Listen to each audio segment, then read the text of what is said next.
Select, move, and align objects, and also making direct selections. So we've talked about how to select objects using the selection tool. When we click on an object, we see anchor points. We're able to see the paths.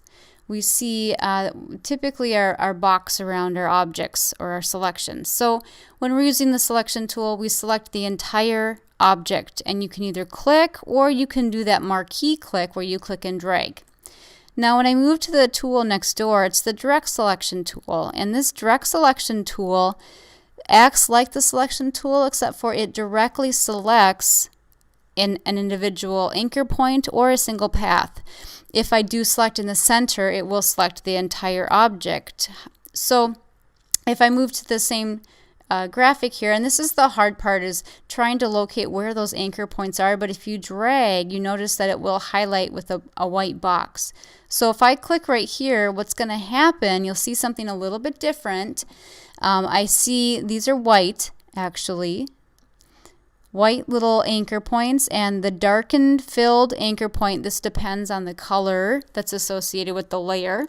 More to come in the future on that. But you'll see it's darkened, and that indicates that that is the selected anchor point. So now I can just click and drag that anchor point, and you can see how the possibilities are just endless now that I can start tweaking individual anchor points. What you also see here are handles. This is a direction handle because I can steer the way that my curve is going to go. Right? And this will be covered more when we talk about the pen tool. Now you can see it's a little lopsided. We also have a tool underneath, which is a group selection tool, and it just does just that. It works with groups. We'll get into more detail as we go through the semester with that tool. I do have a way that I can select everything. I can select all, Control A. I can select all that's active on my artboard. Deselect is Control Shift A, so I'm adding that Shift modifier key. I also can select objects that have the same same fill and stroke, same opacity, same stroke weight, and I can select specific types of objects as well. So there are ways that I can really pinpoint, nail down specifically how to make my selections. If I want to move an object, again, if I use my selection tool, I'm able to select the whole entire object.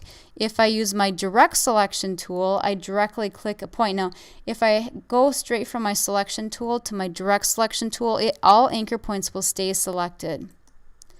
All right, if I hit the center point here, I can move, oops, I'm doing something odd, move it with my direct selection tool. That's a little bit more tricky though. If I want to just move one pixel at a time on my artboard, I would go to my arrow keys, so up and down, left and right.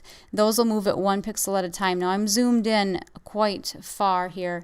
If I do a double click on my hand tool, I'll make my artboard fit within my window. If I double click on my zoom tool, it'll take me to 100%, and I can verify that right here.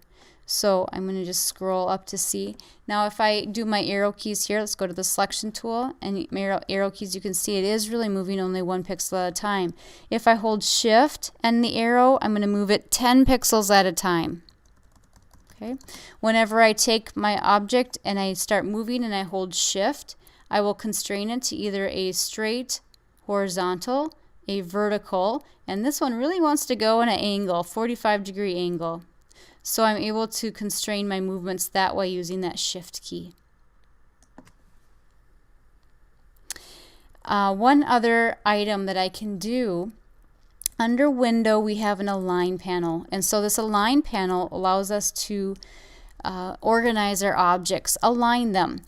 So one of the things I don't see at this point are the extra options. In this case, I'm going to use my drop-down menu and do a show options. So this is where I can tell it what to align to, whether to align to the selection or to the artboard. So I'm going to choose selection, and if I select all of these using my selection tool and doing a marquee selection, I can choose to center them. I can choose to have all of them aligned to their bottom. And there they did. This one just moved down slightly. The cool thing here is I also have a distribute, so I can distribute them, meaning that it'll equally space whatever objects. And I'm doing it between my selection. I can also do that to the artboard, and it would space them equally from edge to edge of the artboard.